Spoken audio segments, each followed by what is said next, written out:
បាទសួស្តីបងប្អូនទាំងអស់គ្នាសូមស្វាគមន៍មកកាន់ Channel KSN នៅក្នុងវីដេអូនេះខ្ញុំសូមលើកយកមេរៀន Word យើងបន្តទៀតបាទអញ្ចឹងតើយើងទៅអនុវត្តមេរៀនយើងទាំងអស់គ្នាបាទចូលមកក្នុងកម្មវិធីយើង Word យើងមកបាទតោះមកយើងយក blank document មួយមកបាទហើយកន្លែងនេះអឺខ្ញុំចង់បង្ហាញបងប្អូនពីការដាក់លេខរៀងអូតូណាបាទដាក់លេខរៀងអូតូហើយយើងចង់ដាក់លេខរៀងអូតូហ្នឹងជាខ្មែរបាទអញ្ចឹងខ្ញុំនឹងបង្ហាញបងប្អូនបាទឧទាហរណ៍ថាកន្លែងនេះខ្ញុំសូមយក comment មកប្រើសិនបាទស្មើបាទ ren បាទបូកចកមកខ្ញុំចង់បានតែមួយជួរទេមានន័យថាខ្ញុំចង់បាន9 paragraph ហើយនឹងតែមួយកថាខណ្ឌទេបាទហើយបិទមកវិញមក enter បាទអញ្ចឹងបងប្អូនឃើញហើយបាទនេះគឺវាមួយកថាខណ្ឌ1 2 3 4 5 6 7 8 9បាទ9 paragraph អញ្ចឹងបងប្អូនហើយកន្លែងហ្នឹងក៏មានមួយទៀតដែរ comment មួយទៀតគឺ low ram បាទស្មើ low ram បាទហើយបើកវងកញ្ចក់មកបើកវងកញ្ចក់ខ្ញុំដាក់9 paragraph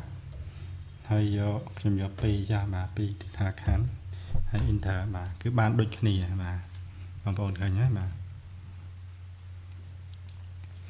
អញ្ចឹងវានេះជាការទាញ comment យកមកប្រើងាយៗអញ្ចឹងណាបាទយើងអត់ដឹងថាវាយអត្ថបទអីក៏យើងអាចរៀនទាញ comment នឹងយកមកប្រើទៅបាទហើយកន្លែងនេះខ្ញុំសូមបង្ហាញបងប្អូនការដាក់លេខរៀងបាទអញ្ចឹងឧទាហរណ៍ថាកន្លែងនេះចង់ដាក់លេខរៀងវាអូតូបាទអញ្ចឹងយើង select ទាំងអស់ហ្នឹងមកបាទយើង select ទាំងអស់ហ្នឹងមកតមកបងប្អូនចូលកន្លែងបាទនេះ numbering ណាបាទបងប្អូនចូលមកបាទនេះដោយសារតែខ្ញុំធ្លាប់ដាក់វាអូតូពីមុនមកវា record ជាប់នៅហ្នឹងបាទអញ្ចឹងបងប្អូនចង់សាកល្បងបងប្អូនអាចយកជាលេខអង់គ្លេសនេះមកបាទរួចហើយយើងចាំយើងទៅដូរទាំងអស់គ្នាបាទដើម្បីដូរបានបងប្អូន select នៅលើលេខ numbering ហ្នឹងមកបន្ទាប់មកបងប្អូនទៅដូរ font កន្លែងនេះបាទបងប្អូនចុចកន្លែងហ្នឹងមកបងប្អូនជ្រើសរើសយកខ្មែរ OS បាត់ដំបងនិយាយរួមទៅឲ្យតែមានកន្ទុយអូតូបាទបងប្អូនឃើញហើយបាទនេះខ្មែរ OS បាត់ដំបងអូតូបាទខ្មែរ OS freehand អូតូបាទអញ្ចឹងឲ្យតែមានកន្ទុយអូតូគឺវាដូរឲ្យបងប្អូនឃើញហើយបាទតែបើក្រៅពីហ្នឹងគឺវាអត់ដូរឲ្យទេដូចជាស៊ីមរៀមនេះដែលអត់មានកន្ទុយអូតូបងប្អូនឃើញវាអត់មានប្រែប្រួលទេវានៅដដែលនៅតែលេខប្រាំងនឹងដដែលបាទអញ្ចឹងឲ្យតែមានកន្ទុយអូតូបងប្អូនអាចយកបានបាទកន្លែងនេះអីនេះបាទឃើញបាទខ្មែរ content KX auto បាទខ្មែរ move line នេះក៏អត់ដូរដែរស៊ីមរៀមនេះក៏អត់ដូរដែរកន្លែងខ្មែរ move line auto នេះបាទបងប្អូនឃើញប្រែប្រួលបាទកន្លែងនេះក៏វាដូរដែរបាទឲ្យតែមានកន្ទុយអូតូបាទបងប្អូនអាចយកបានគេ modify មកណាបាទតែបើអត់មាន font ហ្នឹងទេបងប្អូនអាចយកខ្មែរ limon ណាយក limon បាទយកបងប្អូនយក limon FR អាហ្នឹងក៏វាឲ្យដែរបាទបងប្អូនអត់មាន font អូតូអាហ្នឹងបើមានអូតូហើយបងប្អូនមិនបាច់ទៅចូលរើសយកអា FR ហ្នឹងទេបាទនាំតែពិបាកព្រោះយើងចូលទៅហ្នឹងវាវែងឆ្ងាយចូលកន្លែងនេះមកយើងយកចូល define មកបាទចូល format ចូលអីនេះច្រើននេះបងប្អូនបាទវាយកន្លែងនេះយើងត្រូវរើសកន្លែងខ្មែរ FR អីមកបាទបន្ទាប់មកយើងអាចជ្រើសរើសទំហំអីចឹងទៅបាទ style អី font អីចឹងណាបាទហ្នឹងកន្លែងហ្នឹងចឹងបាទតែកន្លែងធម្មតាបងប្អូនversion ខ្ពស់មានទេបាទខ្មែរ OS auto បាទគេ modify រួចស្រេចហើយបាទយើងបាច់ចូលទៅរើសក្នុងហ្នឹងក៏បានដែរបងប្អូនចូលមកតែក្នុងហ្នឹងមកឲ្យតែមានកន្ទុយអូតូបងប្អូនអាចយកបានហើយបាទអាចដាក់បានហើយបាទដូចកន្លែងហ្នឹងមកតែលើខ្ញុំជ្រើសរើសមកខ្ញុំដាក់យកខ្មែរបាត់ដំបងអូតូបាទអញ្ចឹងគឺវាចេញហើយបាទលេខរៀងបាទអញ្ចឹងគឺងាយទេបាទហើយបន្តមកទៀត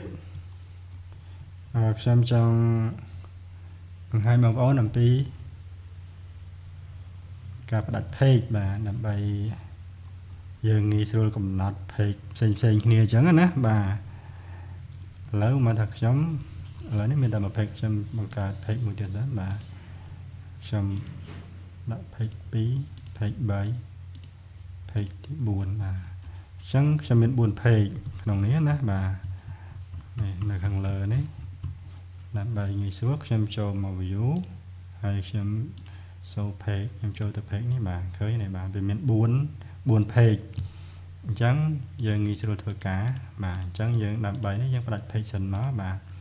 ឡូវនេះវា page ទាំងអស់ហ្នឹងគឺវាមាន4 page អញ្ចឹងដើម្បីផ្ដាច់បានបងប្អូនចូលទៅកាន់ page កាន់ចូលទំព័រនេះមួយមកហើយបន្តមកបងប្អូនចូលទៅកន្លែងlayout ហ្នឹងមកចូលមកកន្លែង next page បាទអញ្ចឹងគឺវាដាច់ហើយបន្តមកខ្ញុំចូលកន្លែងនេះមកខ្ញុំផ្ដាច់មួយទៀតមកបាទហើយអញ្ចឹងបងប្អូនអាច double click លេខមកបាទឃើញណាបើវាចែកពីមុនមកវាអត់មានទេវាដាក់តែអានេះវា section 2 section 3បាទបើសិនជាយើងអត់ទាន់បានផ្ដាច់ឥឡូវខ្ញុំត្រឡប់ទៅក្រោយសិនបាទមាន4 page នេះបាទអញ្ចឹងដល់ពេលនៅខ្ញុំdouble click នេះមកឃើញវាដាក់គាត់ដាក់តែ folder ទេបាទ footer និង header បាទអញ្ចឹងវាដាក់តែប៉ុណ្្នឹងទេដល់ពេលយើងផ្ដាច់ឧទាហរណ៍ថាខ្ញុំចូលកន្លែងហ្នឹងមកខ្ញុំផ្ដាច់វាបាទពេលដែលខ្ញុំដាក់ next page ហ្នឹងមកបាទអញ្ចឹងគឺពេលដែលខ្ញុំ double click ឡើងមកគឺវានឹងចែកហើយបាទវាដាក់ folder section 2 header section 3បាទអញ្ចឹងគឺវាផ្ដាច់ចេញពីគ្នាបាទអញ្ចឹងនៅពេលដែលយើងផ្ដាច់បានហើយយើងអាចបដូរទិន្នន័យហ្នឹងឲ្យវាផ្សេងគ្នាបានបាទឥឡូវឧទាហរណ៍ថានៅទំព័រទី1នេះខ្ញុំចង់បានវាជាกระดาษផ្ដេកបាទអញ្ចឹងខ្ញុំចុចកន្លែងបាទ rotation នេះមកខ្ញុំយកជាប្រភេទផ្ដេកយកមកបាទអញ្ចឹងវាផ្ដេកបានទេបងប្អូនមើលឃើញហ្នឹងបាទអញ្ចឹងវាចេញផ្ដេកមកហើយបាទអញ្ចឹងទី3នេះបាទទី3នេះខ្ញុំអាចផ្ដេកបានដែរបាទយើងចូលមកកន្លែងបាទ landscape មកបាទគឺវាផ្ដេកហើយបាទអញ្ចឹងដោយសារពីនេះវាជាប់ section វាតែមួយយើងអត់ទាន់ផ្ដាច់អញ្ចឹងណាបាទតែចំណែកពីទី1ទី2និងទី3នេះគឺវាផ្ដាច់ចេញពីគ្នាហើយវាអត់ជាប់គ្នាទេបាទអញ្ចឹងនេះជាកន្លឹះងាយមួយដែរបាទហើយកន្លែងនេះគឺយើងកន្លែងនេះយើងអាច hide ព្រលឹងបានបាទយើង hide ទៅចូលកាន់ឯកសាររបស់យើងណាបាទយើងអាច hide ធ្វើការ hide ព្រលឹងបានបាទ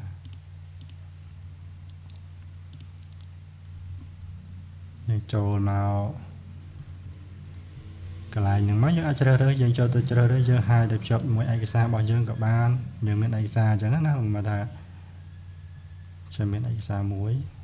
ឥឡូវខ្ញុំដាក់ជាវីដេអូក៏បានដែរដាក់វីដេអូជាដំណើរទៅបាទ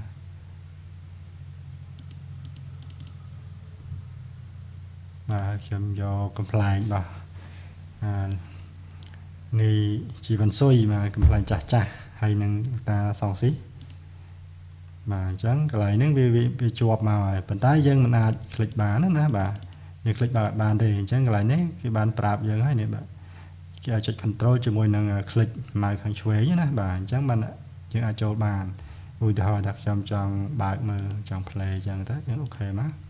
បាទអូខេមួយទៀតមកគឺនឹងបើកហើយបាទសម្ដៅទឹកអីទេអានោះបាសយីតាបាសតឡាតាទីនេះណឡាប្រាំង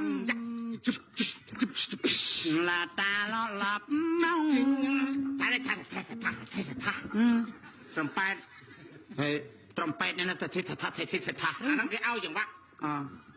អាសាដើមតារ៉ាតាមីរ៉ាឡាប់កាត់ត្រំប៉ែតត្រំប៉ែតត្រំប៉ែតលោកគ្រូហាក់សាឡនណាលើដល់តាឡាតាមីរ៉ាឡាប់តារ៉ាតាឡាឡាប់ណងអោដំរីយល់ដៃចា ត្រំប៉ែតលឺដូចសេះអានេះវាទទួលចង្វាក់ឲ្យហើយអោដំរីយល់ចិនហួយយល់ទាំងគេយល់ទាំងយើងแล้วผู้ยังยลเชิงตามดำไรอะไรก็ทาสนาบยงได้จำในใส่ยงเปล่าไรไหมตรมเป็ดอะไรเป็นทางให้กระตุ้ยนะตรมเป็ดพลัมก็ออกหายไหมเป็นก็ออกขนมตรมเป็ดกับเมียนเพลงหลอดน้ำมันเนาะ